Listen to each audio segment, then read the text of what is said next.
আমরা প্রত্যেকেই জানি এই কথাটা, না? যার পেট ভালো তো তার সব ভালো।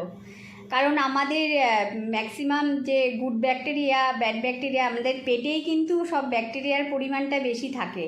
তাই এই গুড ব্যাকটেরিয়াকে আমরা কিভাবে ইনহ্যান্স করতে পারি, সেই জন্য আমি 4টে জিনিস বলবো।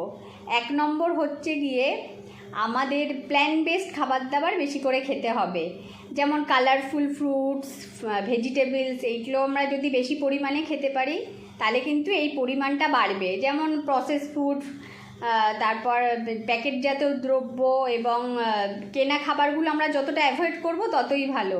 আর 2 নম্বর হচ্ছে গিয়ে আমাদের কিন্তু অ্যাক্টিভিটিসের মধ্যে থাকতে হবে। ফ্রি হ্যান্ড কিছু এক্সারসাইজ, কিছু যোগা, প্রাণায়াম, এগুলো যদি করি আমাদের কিন্তু ব্লাড সার্কুলেশনটা ভালো হবে। তাহলে কিন্তু আমাদের গাটে আর কি গুড ব্যাকটেরিয়ার পরিমাণটা বাড়বে।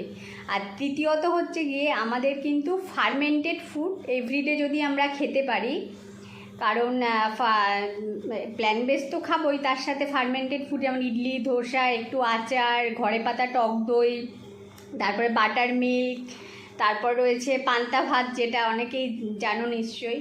এগুলো যদি আমরা খেতে পারি তাহলে কিন্তু মানে আমাদের গাটে গুড ব্যাকটেরিয়ার পরিমাণটা বাড়বে। আর 4 নম্বর আসবো যে আমাদের কিন্তু প্রপার রেস্ট নিতে হবে, কারণ আমাদের সাথে সাথেই তো ওরা বেঁচে থাকে। তাই জন্য আমাদের রাত্রিবেলা মিনিমাম 7 থেকে 8 ঘন্টা যদি আমরা ঘুমোই তাহলে কিন্তু আমাদের এই ব্যাকটেরিয়ার পরিমাণটা বাড়বে। আর যত আমাদের ব্যাকটেরিয়ার পরিমাণ গুড ব্যাকটেরিয়ার ভালো হবে তাহলে আমাদের সুস্থ থাকবো এবং আমাদের অনেক রোগ থেকে কিন্তু আমরা মুক্তি পাবো।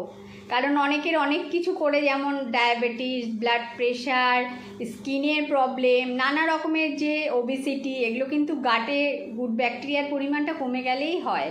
তাই এটাকে যত আমরা ঠিকঠাক করতে পারবো, ব্যালেন্সটাকে গুড ব্যাড ব্যাকটেরিয়া, তাহলে কিন্তু আমরা খুব ভালো থাকবো। তো থ্যাংক ইউ সো মাচ। আবার দেখা হবে নেক্সট ভিডিওতে।